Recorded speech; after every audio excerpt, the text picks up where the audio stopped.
Catus Maximus here.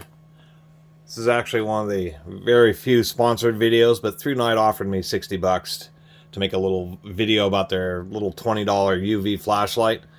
I said, sure, why not? I don't make much money, so I'll take it. It's just a little ultraviolet flashlight. Ultraviolet lights have become a little bit more common in recent years. A lot of articles and people become aware of them is when you're renting hotel rooms or Airbnbs, that type of stuff, that you use a UV flashlight and then you turn off the lights and you look around the room, particularly the bed and the bed sheets, because ultraviolet light can help show undesirable stains, particularly in the bed, but in other places too. And so that's really become real common.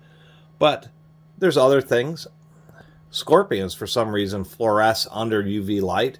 Anybody who's familiar with blacklight knows that if you have like neon colors or fluorescent colors, that the way the UV light interacts with them, they glow really bright.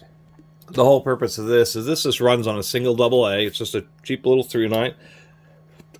Single AA battery. You just twist it to turn it on. It just happens to be a really small and compact UV light. It does have a provision for putting on a lanyard or a little clip. It does not come with a lanyard. It's cheap. They just have it in basic packaging. Could be used to identify money. All I have is a $5 bill. No, I don't have a $100 bill. I haven't even... That's why it took 60 bucks to make this video. I haven't seen a $100 bill in a few years. Anyway, the purpose is this runs for about 45 minutes continuously. 3/4 watt UV light. It just happens to be pretty nicely machined. Does have a glass lens. Kind of hard to see the reflection there. But really clear, nice glass lens that isn't going to scratch. Easy to wipe clean. And it's pretty well focused. So it actually is pretty effective as a UV light because it really has pretty good intensity. Do not shine these in your eyes. Your eyes have a very difficult time picking these up. That's why it looks just like just a dull violet purple light. It's because you can barely pick up the frequencies. It really is pretty bright. Do not shine this in your eyes. Especially do not shine it in something like cat's eyes. These cat's eyes are so much more sensitive. Anyway, it's always funky videoing these because digital cameras actually pick up the UV light slightly better than your own eyes, so you'll actually have better contrast. But things like money, anything that's more than that's $5 or higher, you can just see that there's a reflective layer. Now, under your own eyes, it's really obvious that UV strip that's integrated into the money, so it's great for those situations. And of course, anything that fluoresces.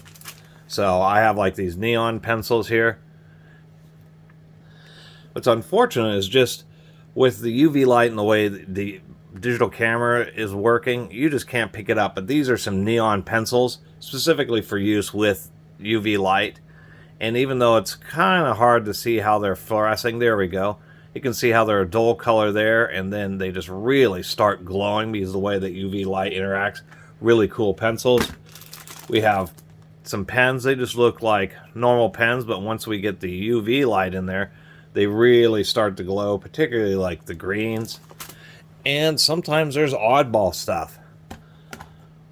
Looking at some of my Blu-rays, and I was noticing, and you can really see that on these two titles here.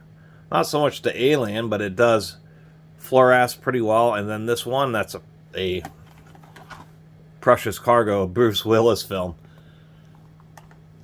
Bruce Willis, as soon as he started encountering his medical issues, started really putting out a whole bunch of basically B movies to kind of finish out his career. So anyway, that's kind of the interesting thing is for some reason on this particular title, they used phosphorescent ink and it really glows under the UV light.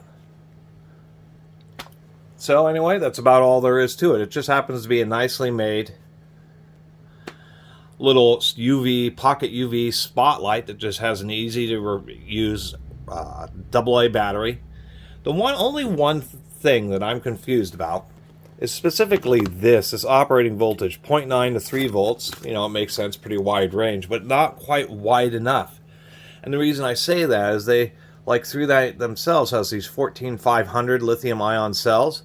So these are cells that are the same size as a AA battery, but you have to be real careful what you use them in, because you can obviously, a AA battery brand new is not only rated at 1.5 volts, sometimes they're 1.6 or 1.7, but this is more than twice that, and you can damage equipment and electronics if you use these lithium-ion batteries in systems that are designed for AA alkalines, because obviously it's more than twice the voltage. What doesn't make any sense to me is that this is a ThruNite light that takes AA's, but it's rated 0.9 to 3 volts, not 0.9 to, say, 4.5 volts. So technically, on this little light, you're not supposed to actually use ThruNite's own 14500 cells, and that's the only real shortcoming I can think of. The light that this cell does come with, just when you put in a lower voltage AA alkaline battery, it just doesn't get as bright as when you have the higher voltage battery. And to tell you the truth, I would have assumed they would have done the same with this, but keeping this down to being a $20 light, they probably just went with slightly cheaper electronics, or even having the LED just be no electronics at all, and just being directly driven off the battery is the only reason I can think of that. But I think they should have made it so it'd be compatible with the higher voltage lithium ion cells. Anyway, really appreciate everybody who's been watching. See you next time.